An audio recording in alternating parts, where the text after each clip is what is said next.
दुष्प्रभावों के प्रति जागरूकता फैलाने के लिए संकल्प लेना चाहिए और इस दिशा में मिलजुल कर काम करना चाहिए।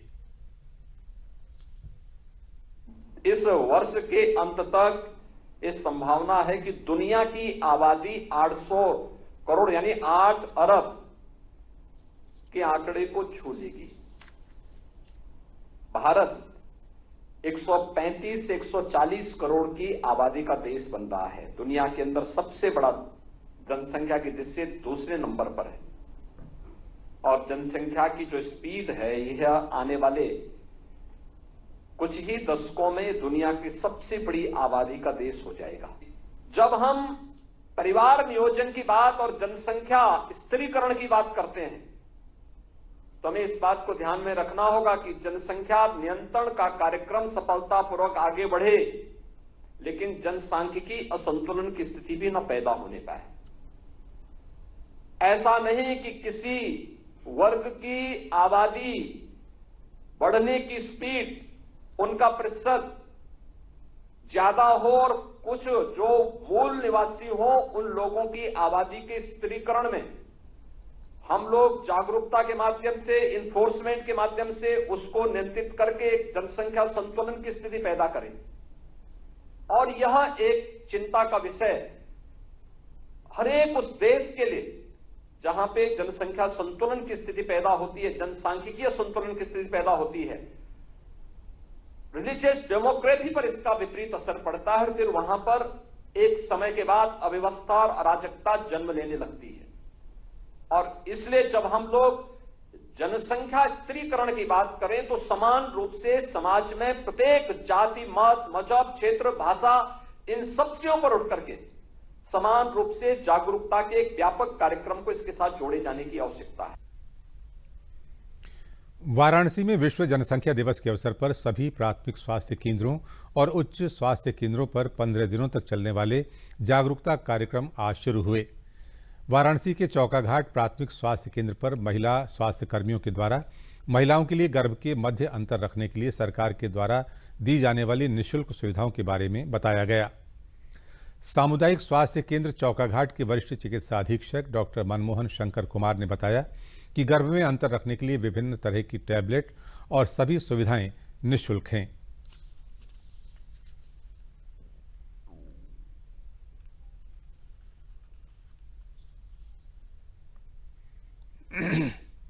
ये जो जनसंख्या स्त्रीकरण के लिए मनाया जा रहा है, खास करके आज 11 जुलाई को हमारे पूरे उत्तर प्रदेश में विश्व जनसंख्या दिवस के रूप में मनाया जा रहा है, जिसका उद्घाटन हमारे माननीय मुख्यमंत्री श्री आदित्यनाथ योगी जी के द्वारा कराया जा रहा है। और ये 1 महीने का टोटल पखवाड़ा है, जिसे हम विश्व जनसंख्या स्थिरता पखवाड़ा का नाम दिए हुए हैं। पहले 15 दिन जो पखवाड़े का है उसमें हम दंपत्ति संपर्क पखवाड़ा का नाम से दिए हुए हैं। इसमें हम हर घर दंपत्तियों से संपर्क करके उनकी लाइन लिस्टिंग करते हैं।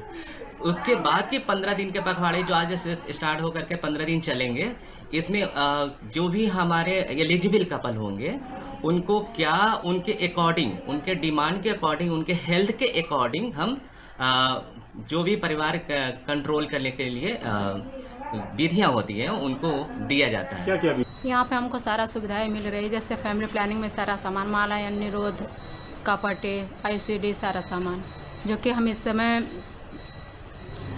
छाया गोली ले रहे हैं, जो कि हफ्ते में इसे 2 बार खाया जाता है, 3 महीना। इसके बाद में एक गोली खाया जाता है। सरकार बहुत बढ़िया चला रही है फैमिली प्लानिंग का। मुख्यमंत्री योगी आदित्यनाथ के नेतृत्व में प्रदेश सरकार हर बच्चे को शिक्षा का अधिकार देने के लिए कृत संकल्प है। इस दिशा में काम करते हुए स्कूल चलो अभियान के तहत प्रदेश में अब तक परिषदीय स्कूलों में कक्षा 1 से 8 तक के 1 करोड़ 90 लाख बच्चों का नामांकन नए सत्र में पूरा हो चुका है। सरकार ने ईंट भट्टों, होटलों और कारखानों आदि का सर्वेक्षण कर स्कूल न जा पाने वाले श्रमिकों और गरीबों के बच्चों को भी स्कूल में नामांकन कराने की दिशा में काम किया है। अब तक ऐसे 3,96,655 बच्चों का नामांकन किया गया। विद्यालयों में नामांकित किए गए सभी बच्चों का सरकार के प्रेरणा पोर्टल पर पंजीकरण करते हुए उनका आधार प्रमाणीकरण भी जारी कर दिया गया है ताकि उनकी भविष्य की शिक्षा में किसी तरह की रुकावट न हो।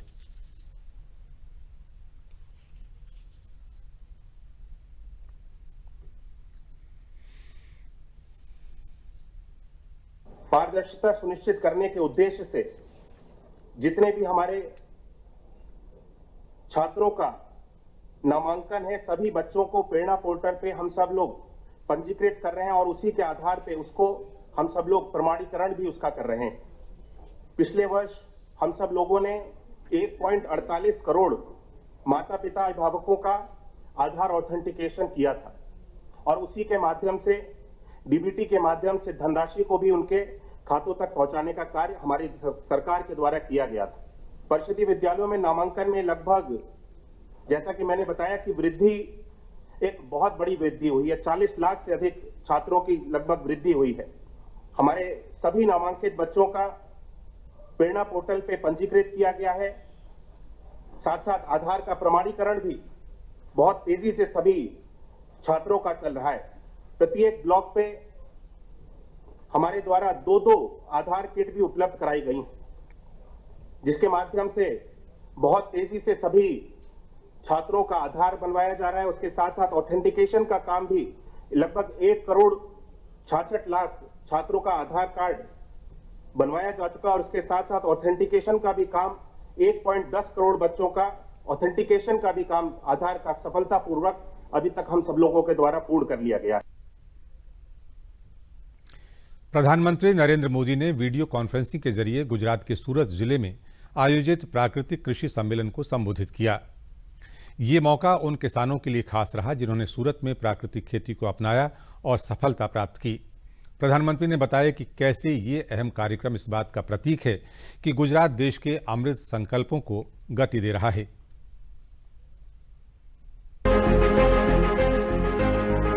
प्राकृतिक खेती के जरिए सिर्फ कृषि क्षेत्र में बदलाव ही नहीं होगा, बल्कि ये प्रकृति के स्वास्थ्य के लिए भी जरूरी हो चला है। प्रधानमंत्री ने सूरत में चल रहे प्राकृतिक खेती सम्मेलन में जन भागीदारी और जन अभियान के जरिए इसे अपनाए जाने का आग्रह किया।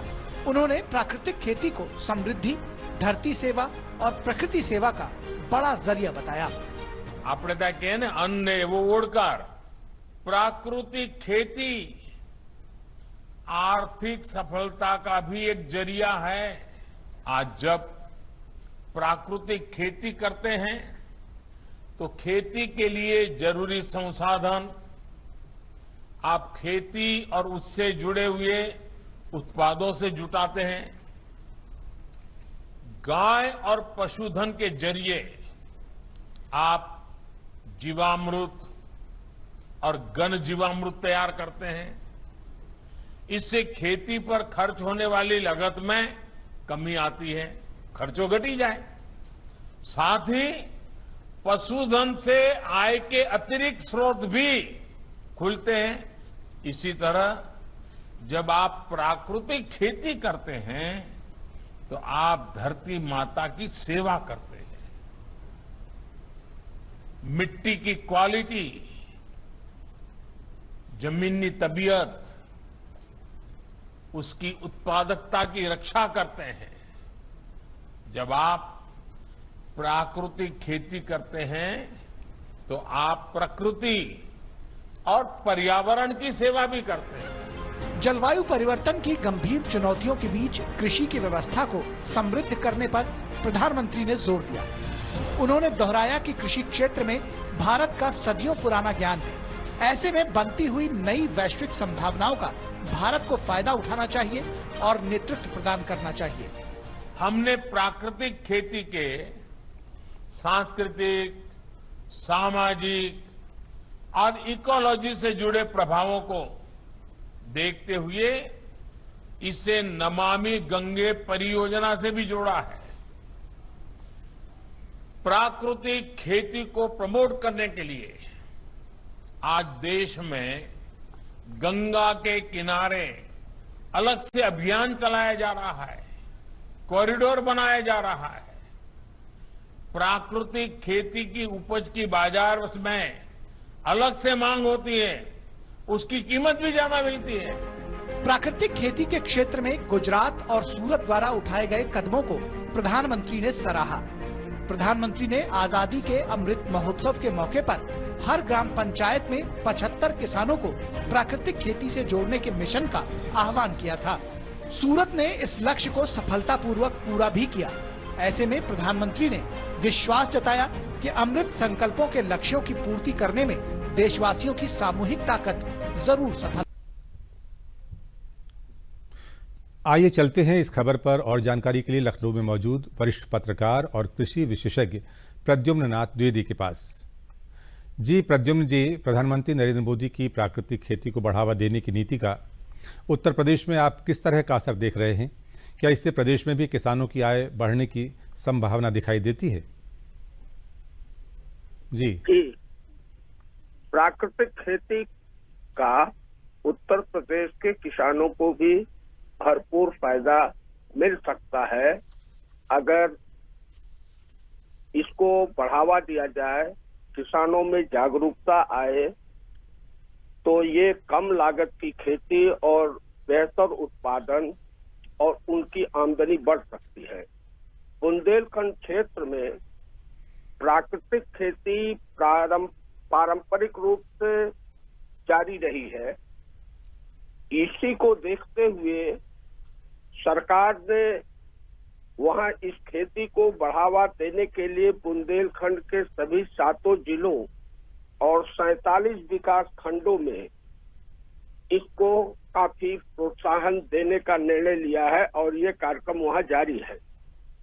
2020 में जब प्रधानमंत्री ने प्राकृतिक खेती की चर्चा की थी और गंगा के किनारे के गांवों में विशेषकर उन्होंने ध्यान देने की बात कही थी, तो उत्तर प्रदेश की सरकार ने राज्य के 27 जिलों के अगल बगल के गांव में नमामि गंगे परियोजना के तहत प्राकृतिक खेती को बढ़ावा देने का निर्णय लिया था। अभी उत्तर प्रदेश के मुख्यमंत्री ने कुछ दिन पहले प्राकृतिक खेती संबंधित एक सेमिनार को संबोधित करते हुए कहा था कि सरकार प्राकृतिक खेती को बढ़ावा देने के लिए एक अलग से बोर्ड का भी गठन करेगी और जो किसान प्राकृतिक खेती के माध्यम से अपनी उपज लाएंगे उनकी मार्केटिंग का भी सरकार ने जिम्मा लिया है। उसके लिए तो मंडियां हैं वहां अलग से व्यवस्था की गई है। तो इस तरह से सरकार जब बढ़ावा दे रही है, किसानों के अंदर जागरूकता आएगी तो प्राकृतिक खेती के प्रति उनका झुकाव बढ़ेगा। इससे फायदा बहुत है। फायदा सबसे बड़ा ये फायदा है कि हमारी धरती जो बंजर होती जा रही है, रासायनिक खादों कीटनाशक दवाइयों की वजह से जो उसकी उर्वरता खत्म होती जा रही है, उसका बचाव होगा, उसका संरक्षण होगा। हम प्रकृति के साथ, प्रकृति के संरक्षण में प्राकृतिक चीजें मुझे जब मिलेंगी, अनाज प्राकृतिक रूप से जब मुझे मिलेगा तो हमारा स्वास्थ्य भी संरक्षित होगा। साथ में वो जानवर, आप देखिए कि इस समय गोवंश की चारों तरफ धन्यवाद प्रद्युम्न जी, बहुतायत हो गई। इस जानकारी के लिए बहुत बहुत धन्यवाद। वहीं लोग कहते हैं कि मेरठ के चौधरी चरण सिंह जिला कारागार में इन दिनों जेल प्रशासन और बंदियों द्वारा आपसी सहयोग से जेल की 52 एकड़ कृषि भूमि में जैविक खेती की जा रही है।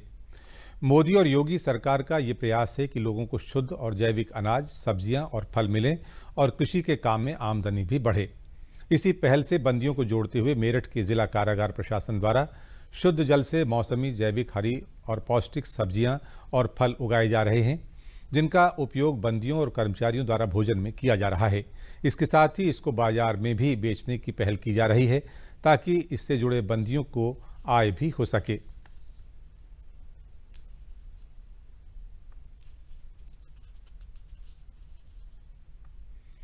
यहाँ पर जो सब्जियां हैं वो ऑर्गेनिक हैं सभी, और जो सब्जियां उगाई जाती हैं वो शुद्ध पानी से उगाई जाती हैं, कोई गंदा पानी या नाले का पानी उपयोग में नहीं लाया जाता है। और इस कारागार की सब्जियां जैसे गाजियाबाद है, मुजफ्फरनगर है, बागपत है, बुलंदशहर है, और खुद इस जेल को बंदियों के उपयोग के लिए सप्लाई की जाती हैं। इसमें जैसे कद्दू है, लौकी है, तुरई है, कटहल हैं, घिया है, विभिन्न प्रकार की सब्जियां हैं जो बंदियों के उपयोग के लिए शुद्ध पानी से ही उगाई जाती हैं। प्रधानमंत्री आवास योजना के तहत मथुरा में गरीबों को सिर ढकने के लिए पक्की छत दी जा रही है। गरीबों को आवास बनाने के लिए 3 किश्तों में धनराशि उनके खातों में सीधे भेजी जा रही है। जिला नगरीय विकास अभिकरण डूडा के सहायक अभियंता अजीत सिंह सुंडा ने बताया कि प्रधानमंत्री आवास योजना के अंतर्गत कुल 41,128 आवास स्वीकृत किए गए हैं। इनमें से 36,000 लाभार्थियों को प्रथम किश्त और 25,500 लाभार्थियों को दूसरी किश्त दी जा चुकी है।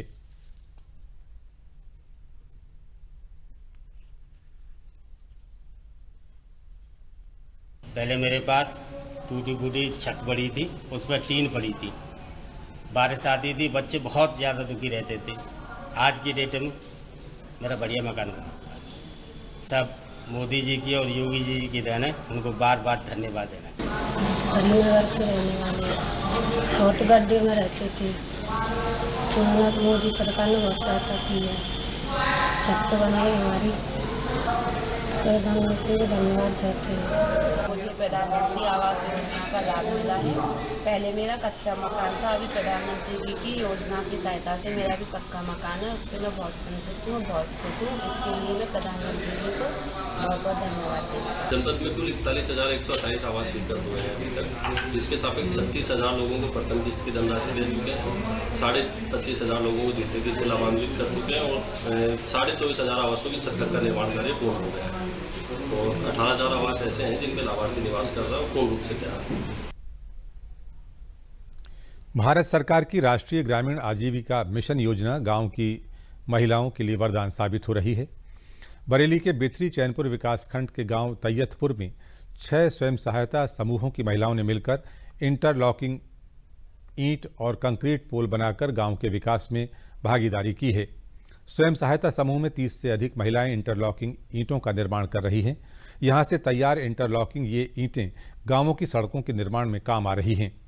इंटरलॉकिंग ब्लॉक बनाने वाली महिलाओं का कहना है कि हमें गांव में रहकर ही रोजगार का साधन मिला, इससे उनके परिवार के भरण पोषण का वो सहारा बन गया है। वहीं मुख्य विकास अधिकारी ने बताया कि भारत सरकार की NRLM योजना से महिलाओं को सशक्त बनाया जा रहा है।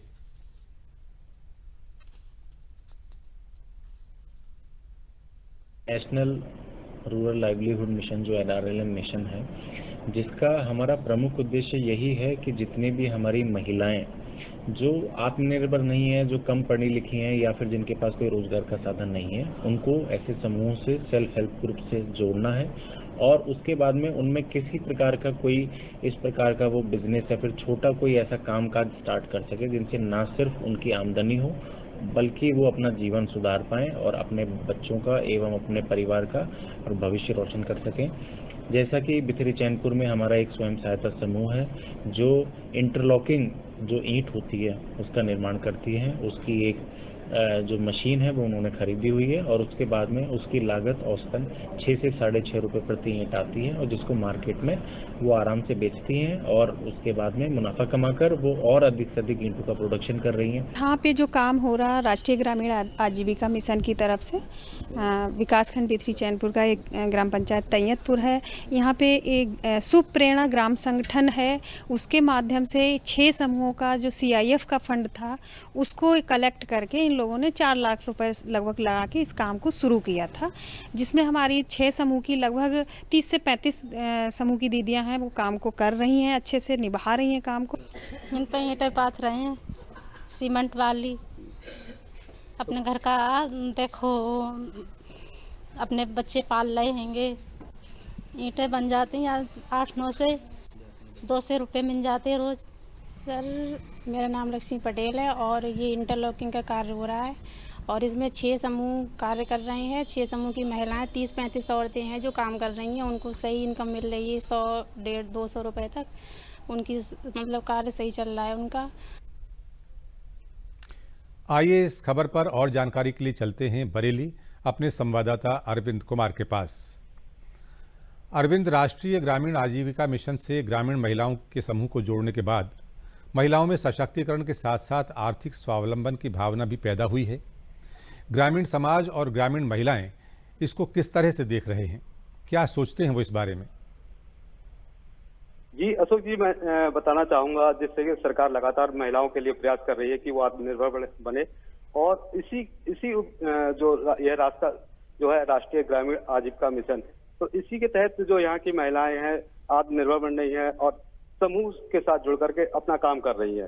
तो बिथरी चैनपुर का जो ब्लॉक है, सैयदपुर गांव है, इसमें 6 स्वयं समूह हैं जो आत्मनिर्भरता के साथ साथ यहाँ पर इंटरलॉकिंग ईंट बनाने का काम कर रही है। इस समूह में 30 महिलाएं हैं जो यह इंटरलॉकिंग ईंट बना रही हैं।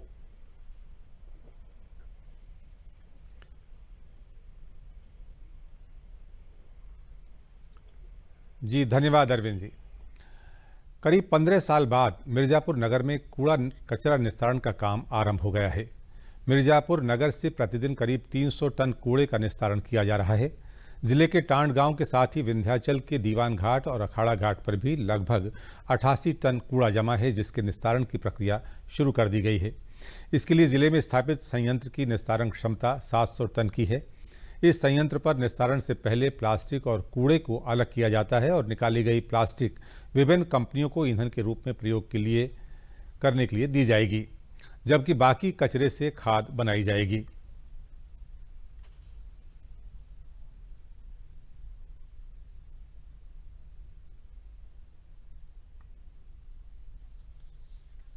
अभी जो वर्तमान समय में जो लिजेसी वेस्ट जो 8803 टन पड़ा है, वहाँ पे जो पड़ा है टाण में, दीवान घाट पे और खाड़ा घाट पे जो विंध्याचल, ये सभी के एक टेंडर किसी संस्था को मिला है।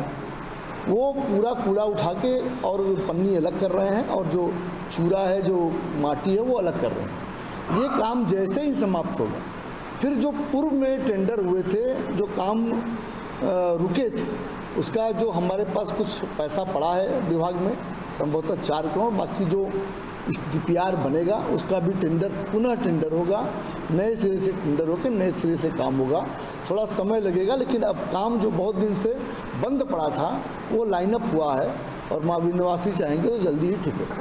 हम लोग इसको, ये पूरा नगर मिर्जापुर का कूड़ा आता है यहाँ पे, तो हम लोग ये मशीन लगाए हुए हैं।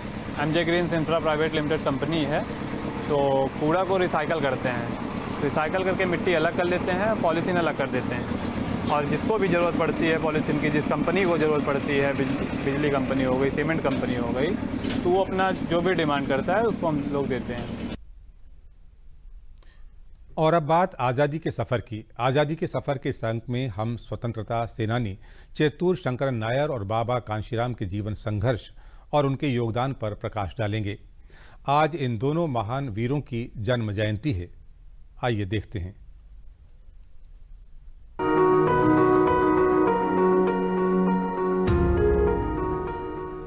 आज की कड़ी में हम राष्ट्रवादी चेत्तूर शंकरन नायर को याद कर रहे हैं, जिनका जन्म 11 जुलाई 1857 को पलक्कड़ जिले में हुआ था। पेशे से वकील नायर ने 1897 में मद्रास में पहले प्रांतीय सम्मेलन की अध्यक्षता की। उसी वर्ष अमरावती में भारतीय राष्ट्रीय कांग्रेस के वार्षिक अधिवेशन के दौरान नायर ने अध्यक्षीय भाषण दिया। नायर ने विदेशी शासन में सुधारों का आह्वान किया और भारत के लिए स्वशासन की मांग की। नायर 1900 में मद्रास विधान परिषद के सदस्य चुने गए। 1908 में वो मद्रास उच्च न्यायालय में स्थायी न्यायाधीश बने और 1915 तक इस पद पर रहे। वे 1915 में वायसरॉय की परिषद के सदस्य बने। 1919 में सदस्य के रूप में उन्होंने भारतीय संवैधानिक सुधारों पर डिस्पैच में असहमति के 2 प्रसिद्ध सूत्र लिखे, जिनमें भारत में ब्रिटिश शासन के विभिन्न दोषों की ओर इशारा किया और सुधारों का सुझाव दिया। किसी भारतीय के लिए इस तरह की आलोचना करना और इस तरह की मांग करना उन दिनों अविश्वसनीय था। ब्रिटिश सरकार ने उनकी अधिकांश सिफारिशों को स्वीकार कर दिया। नायर 1928 में साइमन कमीशन के आगमन पर गठित भारतीय केंद्रीय समिति के अध्यक्ष बने। समिति ने भारत के लिए डोमिनियन स्टेटस की मांग करते हुए अच्छी तरह से तर्कपूर्ण रिपोर्ट तैयार की। जब भारत के लिए अंतिम लक्ष्य के रूप में डोमिनियन का दर्जा देने वाली वाइस रीगल घोषणा की गई, तो नायर ने सक्रिय राजनीति से संन्यास ले लिया। नायर देशभक्त थे, जिन्होंने 24 अप्रैल 1934 को मृत्यु तक लोगों के कल्याण के लिए काम किया। महान भारतीय को नमन। हम स्वतंत्रता सेनानी बाबा कांशीराम को भी याद कर रहे हैं, जिनका जन्म 11 जुलाई 1882 को हिमाचल प्रदेश के कांगड़ा जिले में हुआ था।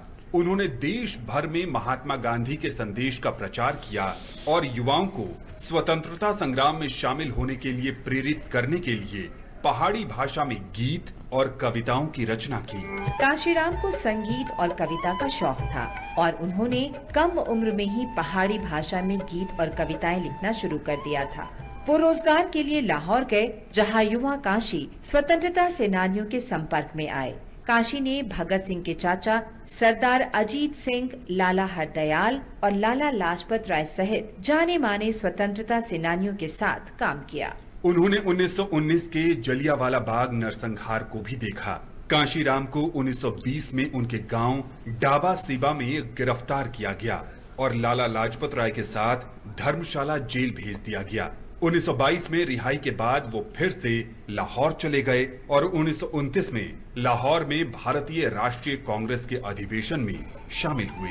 अंग्रेजों ने कांशीराम की प्रसिद्ध कविता अंग्रेज सरकार दा तिग्घा पर ढियारे, यानी ब्रिटिश सरकार अपने अंतिम चरण में है के लिए उन्हें एक बार फिर सलाखों के पीछे डाल दिया। 1930 से 1942 के बीच कांशीराम को अंग्रेजों ने 9 बार गिरफ्तार किया।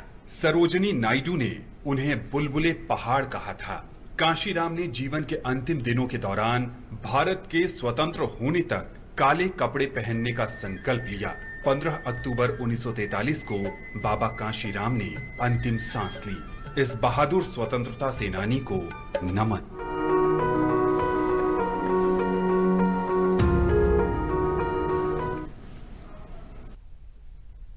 इसी के साथ समाचारों का ये बुलेटिन समाप्त हुआ। नमस्कार।